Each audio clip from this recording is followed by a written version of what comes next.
నా పేరు మోహన్ రెడ్డి అండి. మాది అనంతపూర్ ఎస్ఎల్ఆర్ ఎంటర్ప్రైజెస్. నేను గత 30 సంవత్సరాల నుంచి పెయింట్ వ్యాపారంలో ఉన్నాను. ఎన్సిఎల్ ఆల్టెక్ పెయింట్స్ నేను 10 సంవత్సరాల నుంచి చేస్తున్నాను. ఈ కంపెనీలో టెక్స్చర్ పెయింట్స్ ఉన్నాయి. టెక్స్చర్ చాలా వెరైటీస్ ఉన్నాయి. దీంతోపాటు పెయింట్స్ ఉన్నాయి. పుట్టి, ప్రైమరు, ఎమల్షన్ పెయింట్స్ ఇవన్నీ కూడా ఉన్నాయి. దీంట్లో టెక్స్చర్స్లో అయితే చాలా వెరైటీస్ ఉన్నాయి. దాంట్లో పెయింట్ వేయని అవసరం లేదు.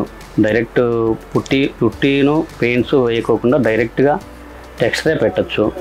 నేను దాదాపుగా 1 ఇయర్కి 300 టన్స్ చేస్తాను. ఎన్సిఎల్ టెక్స్చరు ప్లస్ పుట్టి ఇవన్నీ కూడా. నేను అనంతపూర్ డిస్టిక్ టోటల్ డిస్ట్రిబ్యూషన్ చేస్తాను NCL paints. Shop meets, painter meets ఇవన్నీ చేస్తున్నందువల్ల బాగా వెళ్తూ ఉంది. సేల్ బాగుంటుంది. కంపెనీ సపోర్ట్ కూడా చాలా బాగుంటుంది. ఏదైనా కంప్లైంట్ వచ్చినా కూడా బాగా రావడము, చూడడము ఇవన్నీ కూడా చాలా బాగుంటుంది. Thanks to NCL Buildtek team.